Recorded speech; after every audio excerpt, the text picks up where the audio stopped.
We have great competition, and the house that makes the best article at the most reasonable price should win. I want us to be that house. When William Hartley said those words, he meant it. During his lifetime, he established Hartley's as the leading brand of jam in the UK, a position it still proudly holds today.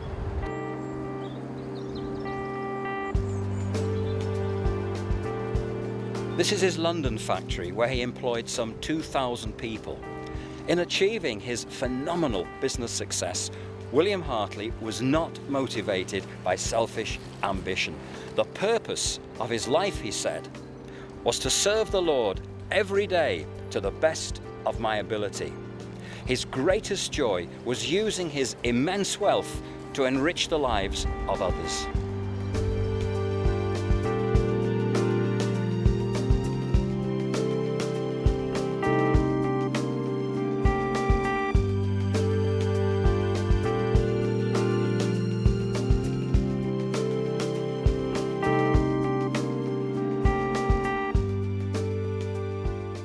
People say to me, "You've been researching Christian giants of business. Isn't that a contradiction in terms? Surely the world of business and Christians inhabit different moral universes." This is not necessarily the case. There are people who've built huge empires on Christian principles. They're intrigued. We're overlooking the town of Colne in Lancashire. This is where William Hartley was born in 1846 and where he grew up. At the time, Colne was a mill town at the heart of the cotton weaving industry.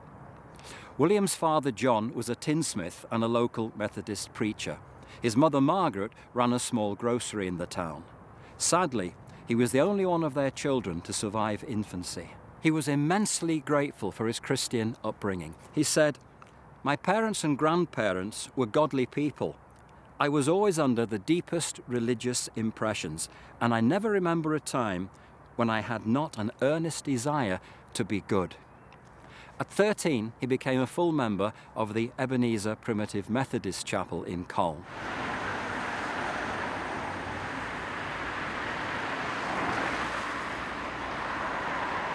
It was quite normal at the time William was growing up for children as young as 8 to be working 6.5 hours a day, 6 days a week in the cotton mills.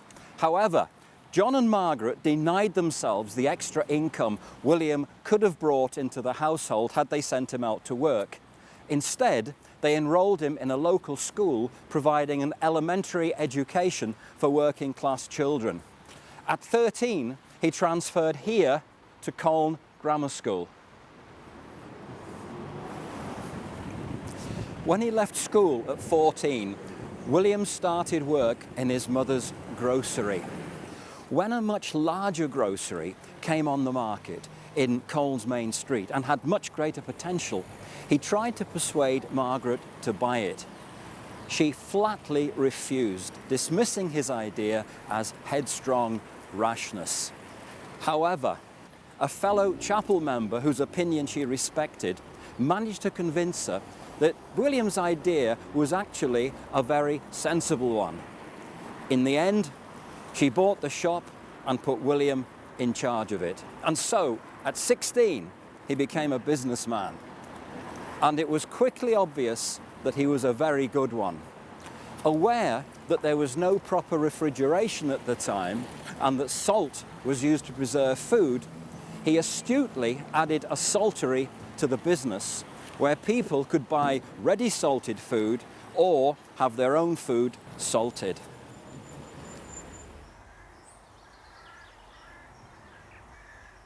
He saw a further opportunity for growth by offering local retailers a wholesale service. He regularly left his home before 5 a.m. to set off some 20 miles across the moors to other towns to call on customers for orders. He was often exhausted and sometimes earned nothing. But his resolution to keep that up, combined with his customers' trust in the reliability of his products, won him an ever-growing clientele. There was no brick dust in his cocoa. There was no ground rice in his sugar. and his weights and measures were always honest, unlike some of his unscrupulous competitors. As a result of his integrity, William's business flourished. In May 1846, with the security of his thriving business behind him, William, aged 20, married Martha Horsfield, who was 23. Martha was the daughter of a Colne grocer and the youngest of 13 children, quite a contrast to William, who grew up as an only child. They were to have a long and happy marriage. They were to have 8 daughters and 1 son. Martha proved to be the perfect wife for William. Like him, she had a deep Christian faith, and she supported him wholeheartedly in all his church and philanthropic activities. She had a sharp mind and often gave him wise and welcome advice in business matters. By the age of 25, William's business had grown to become one of the largest wholesale operations in Lancashire. But then, in an unexpected twist of circumstances, he headed in a life-changing new direction. His jam supplier had become unreliable, and William stopped doing business with him. But this left him in a difficult position. There was no other source of supply. Not wanting to disappoint his customers, he decided to make jam himself. And so, in the summer of 1871, with a workforce of 12, he produced his first 100 tons. He was determined that only the best quality would do. His jam would contain no dubious ingredients as found in the products of other manufacturers. There would be no turnips to boost the weight, no carrots to act as a substitute for sugar, and there would be no tiny chips of wood to look like seeds. He scrutinized the production process from start to finish to ensure the purity and cleanliness of his product.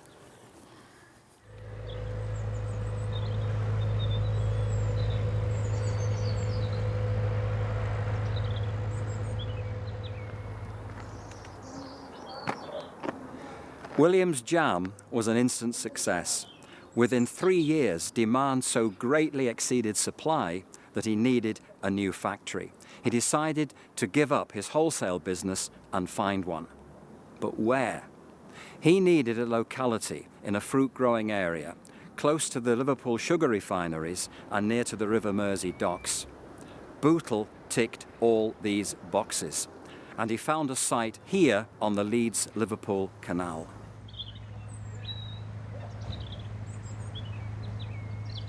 He told his family and friends about his plans, but their reaction shocked him. They accused him of excessive ambition and greed. He was deeply hurt and later wrote, "I never felt so alone." But he felt he had to go. In June 1874, William and Martha and their 4 daughters left Colne to live in Bootle.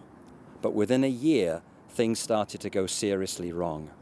Their youngest daughter, Martha, died at their home here, aged just 19 months.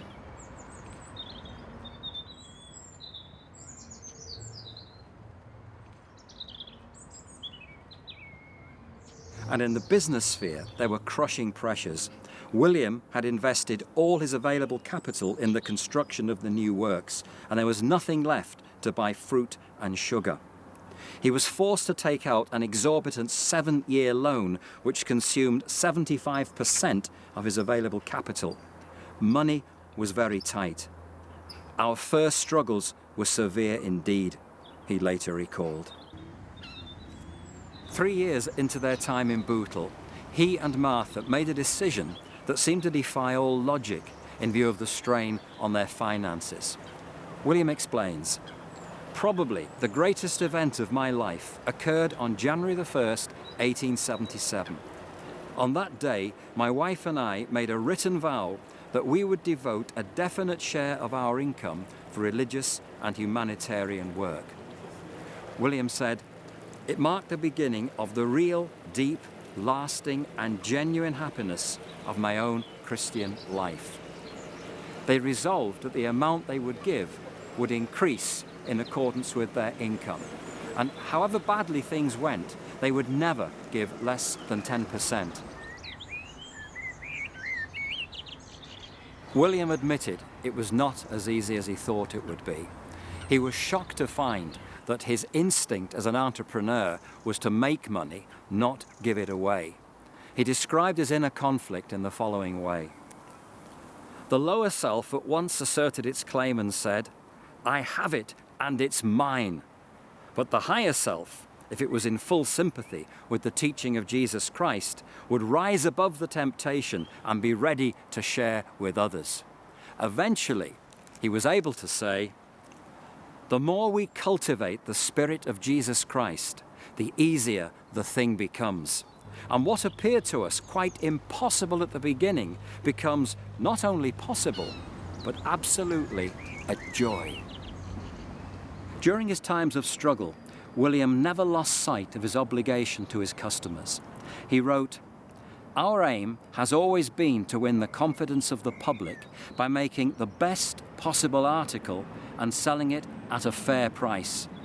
And on that principle, our business has gone from strength to strength."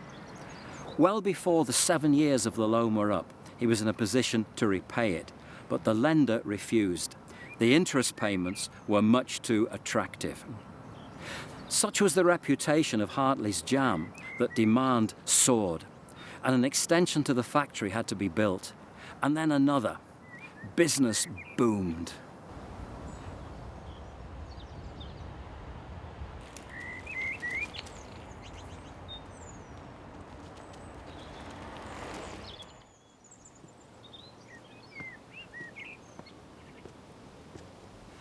Thanks to entrepreneurs such as William, the economy of Bootle grew and the town expanded. In 1895, this beautiful park was opened. As he vowed, William unhesitatingly shared his good fortune with others. He often gave massive sums unconditionally, but to discourage an over-reliance on handouts, he adopted the principle of challenge offers. He would donate a specified amount towards a particular target on condition that the balance was found through the collective efforts of others.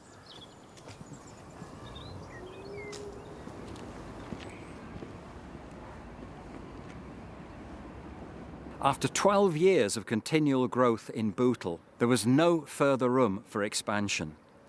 William found a new site for a factory about 3 miles away in Aintree, directly next to a railway line. Here, he built one of the biggest jam-producing factories in the world. He had a permanent workforce of 800, which rose to 2,000 in the busy summer months.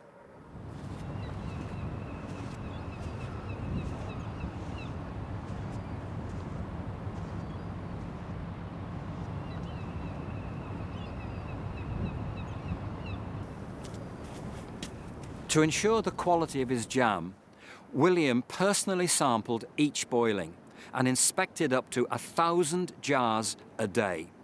He wanted his customers to know they could trust his products, and so chose a lighthouse as his trademark, a Christian symbol of trust and safety.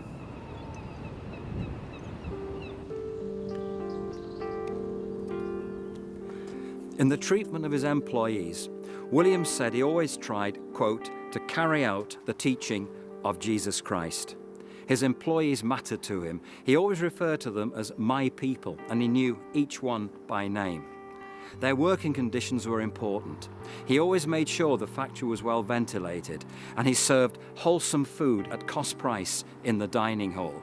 If he found that a task was too demanding, he would ask, what can be done to take the hardness out of this job? Never mind the cost. And when he once found he personally couldn't push a truck in the newly delivered batch, he said, scrap them.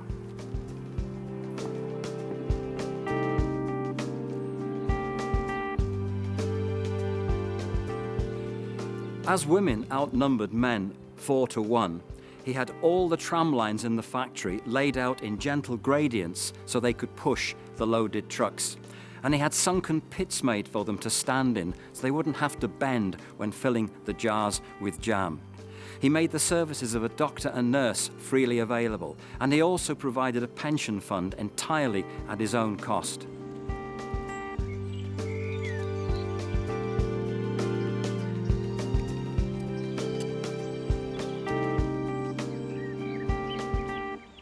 In 1888, William built a garden village alongside his factory for his workers. He wanted them to have a pleasant and healthy living environment. The streets were tree-lined and named after ingredients used in jam making, such as Sugar Street, Spice Street. Each house had a front garden and running water, a luxury at the time. In spite of the superior quality of these homes, William did not charge high rent for them. He wanted to keep them as low as possible and did not want to make a profit. He soon after built a chapel for his workers nearby, where he himself worshipped with his family. William believed he had a moral obligation to share his wealth with those who helped him create it. And so in 1889, he introduced a profit-sharing scheme. Now, other manufacturers thought this was incredible. They wanted to know more. They thought there must be some commercial benefit in it. And they asked William how it worked. He explained to them, "Profit sharing is over and above a fair and just wage, and is given not because I think it pays commercially, but because it seems to me right and doing as I would be done by." The inquirers lost all interest.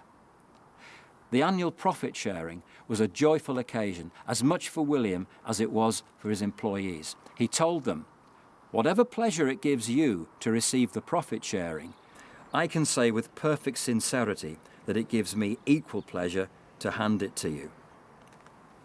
In addition to profit sharing, William also increased the wages of all his employees from time to time without being asked.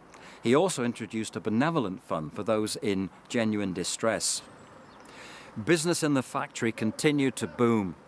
In 1890, William penetrated the American market for the first time. His products were well received and sales continued to grow. However, in spite of being asked several times, he refused to open a factory in the States because, he said, he could not personally supervise and guarantee the quality. William's strong social conscience led him to become involved in the temperance movement, the fight against drink and the social misery it caused. He was active in a number of local organisations dedicated to this aim, and he was vice president of the British Temperance League. He was also a member of the Liberal Party, which supported the temperance cause. Through these channels, he got to know members of the management committee of Everton, a football club based in Liverpool, which at the time played here at Anfield. When a crisis arose at the club in 1891, William became involved in it. The committee clashed with John Holding, their president and also owner of the ground.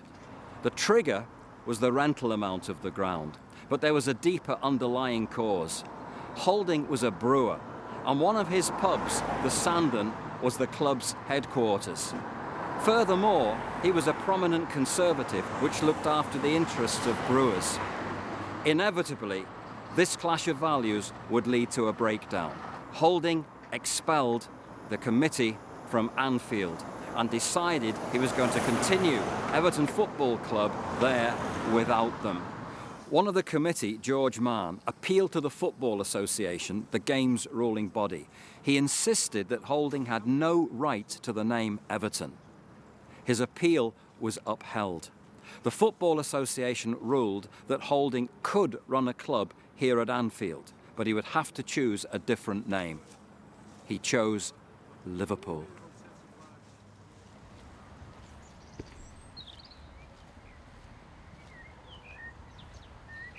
Mann had already found a site for the exiled Everton club on which they could build a new ground. It was about a mile away across Stanley Park, but there was a serious problem. There was a shortfall of cash. William and 10 others came to the rescue. They pledged to supply this shortfall by forming a consortium. Williams was the first of the sponsors' names to be read out at a public gathering. His was the largest single amount pledged. The new ground, named Goodison Park, was opened in August 1892. For the part he played in making this possible, William is still heralded today as one of the saviours of Everton Football Club. To provide a counter-attraction to drink, William wanted to open a recreation centre that would be, he said, elevating and of a Christ-like character. He decided to fund it himself. And in 1896, the Aintree Institute was opened. It ran successfully as a recreation centre for over 100 years.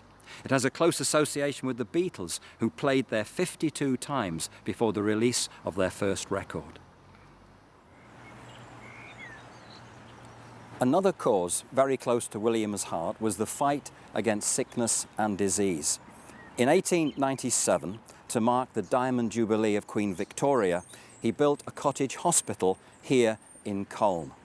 When he laid the foundation stone, he referred in his address to the responsibility of wealthy people such as himself to help others. The teaching of Jesus Christ was that those who turned up at the top owed a great debt, and by a portion of their money, knowledge and time, they should redeem this debt for the benefit of those who were less endowed. 4 years later, he funded the building of a centre at Liverpool University, fully equipped with laboratories for research into the medicinal properties of plants. It was named the Hartley Botanical Institute in his honour.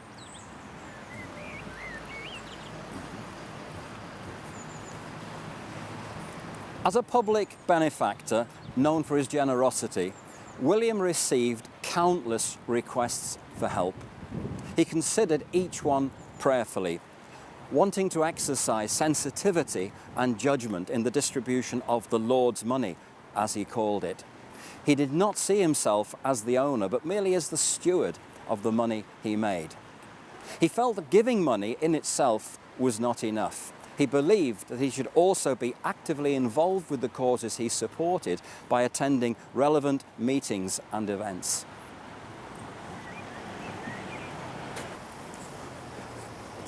He also had a network of trusted friends whose task it was to inform him of cases of dire need. He never questioned his friends' judgment. He only ever asked if the amount they recommended was actually enough.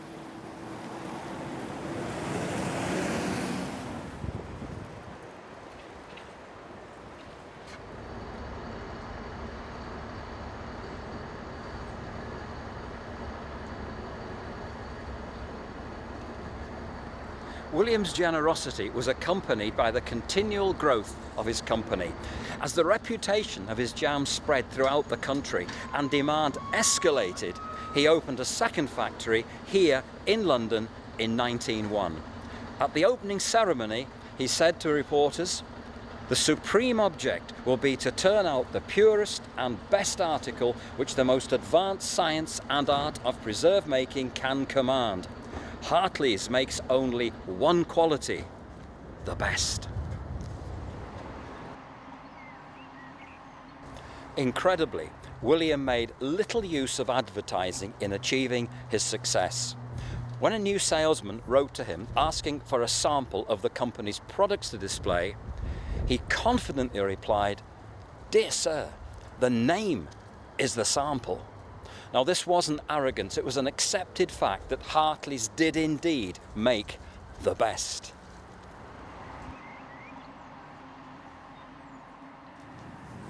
A number of major honours came William's way in the course of his lifetime. In 1908, he was knighted by King Edward VII in recognition of the many princely acts of beneficence and philanthropy rendered by Sir William to his country. He was the first person in Colne to receive a knighthood. In 1909, he was honoured here too when he was made a freeman of the borough in recognition of his gift of the cottage hospital and of the Hartley homes, a complex of almshouses for the elderly. The presentation was made to him by the mayor at a banquet here at the town hall. That same year, he was elected unanimously to the highest position a layman could hold in the primitive Methodist Church, President of the Conference.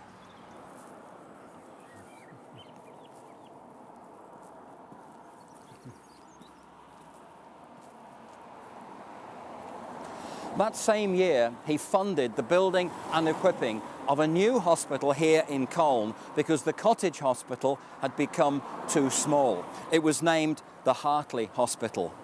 In his address to the 10,000 present, when he laid the foundation stone, he promised, "Everything known to medical science will be provided in it. Nothing will be left undone to make it complete and up to date in every particular."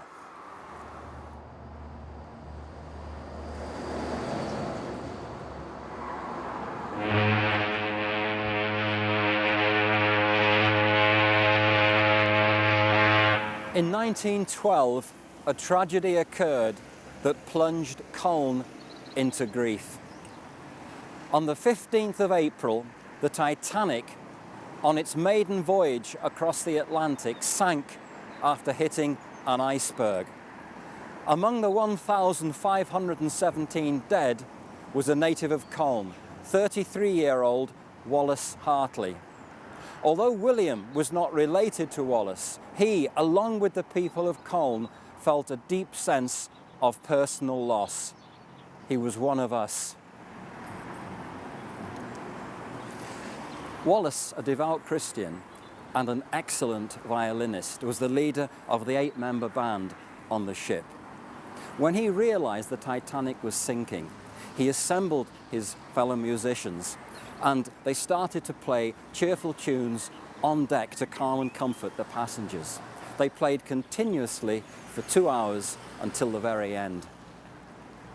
When the ship began to tilt for its final descent, Wallace thanked his fellow musicians and released them from duty. As they walked away, he struck up the opening notes of the hymn, "Nearer, My God, to Thee." They turned back and joined him. Moments later, they were washed away and drowned. The story of the band's bravery in the face of death inspired newspaper headlines worldwide. "Nearer, My God, to Thee" was played at the funerals and memorial services of many of those who died in the tragedy. 10 days after the sinking, Wallace's body was recovered by a search vessel. He was brought home to Colne for burial. His funeral became the focus of national grief and international attention. Well before the funeral, Colne Town Council had decided to launch an appeal for funds to erect a memorial to him. William immediately made a challenge offer, which was announced in the Times. Sir W.P. Hartley, who is a native of Colne, has promised to contribute a sum equal to 10% of the total amount subscribed towards the town's memorial to the bandmaster. The funds were duly raised, and this memorial was erected in honour of Wallace Hartley.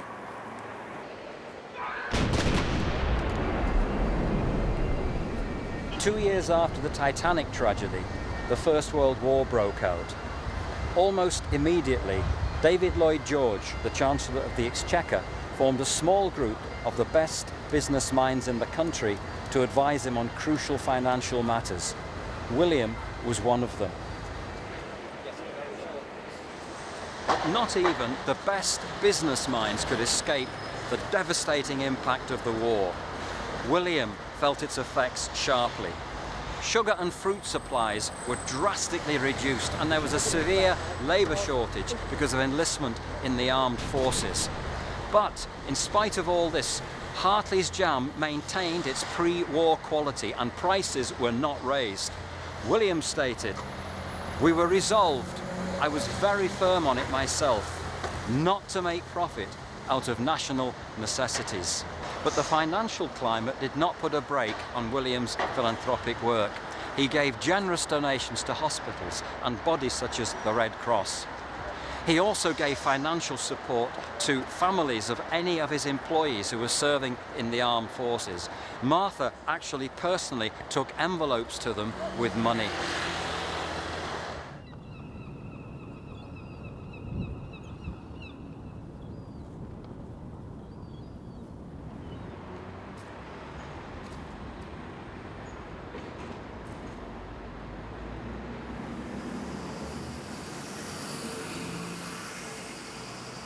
The strain of the war years had a damaging effect on William's health. By 1919, he was suffering frequent angina attacks. That year, he was offered the position of Mayor of Cologne, but obviously, on health grounds, had to decline. In view of his poor health, it was decided to leave his grand house here in Lord Street, Southport, the family home for the previous 15 years, and move to another part of the town where the house was more manageable. Thankfully, his son-in-law offered to help out running the factory in Aintree, and this allowed William more time to devote to his philanthropic work. In 1921, he donated a site for the Liverpool Maternity Hospital and gave a huge sum of money towards the cost of building it. In 1922, his health problems caught up with him. When he went to bed on the 24th of October, he told his daughter Christiana, who was running the household, that he was feeling unwell. She checked on him 3 times in the night, worried that he was failing. But when he woke in the morning, he told her he felt much better and in fact planned to go to visit his works in Aintree. But he never got there. As he got out of bed, he suffered a massive heart attack and died. He was 76. His funeral service took place 3 days later here at the Primitive Methodist Chapel, known locally as the Jam Chapel, because he'd built it.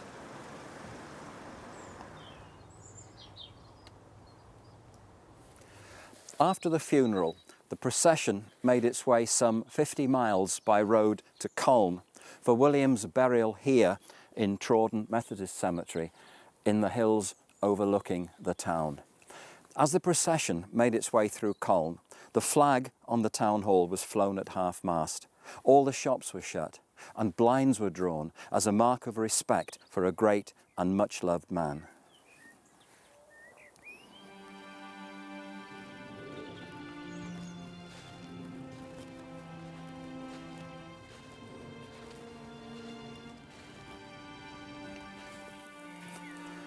At the same time as the interment in the cemetery, a service was held at the Aintree Primitive Methodist Chapel, attended by many of William's grateful employees. His death had made national news. Congregations in churches and chapels all over the country paused respectfully to reflect on William's life and passing.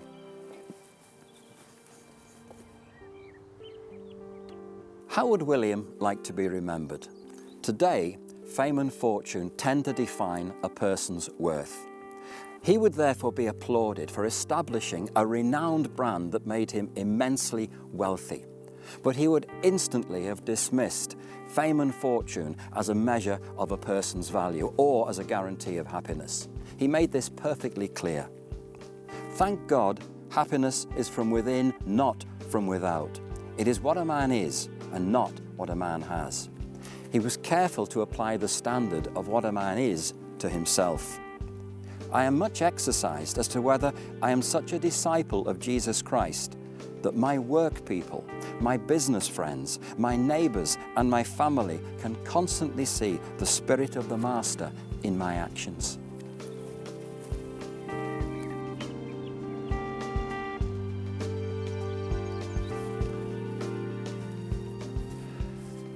What was success as William saw it? Let him tell us in his own words. My last word must be that we followers of Jesus Christ must carry into our life His Spirit and teaching, and whatever we think Jesus Christ would have done had He been in our place, whether we are employers or employed, whether we are in business or out of business, that we are compelled to do. This is the secret of all true success, the consecration of ourselves to Him who loved us and laid down His life for us.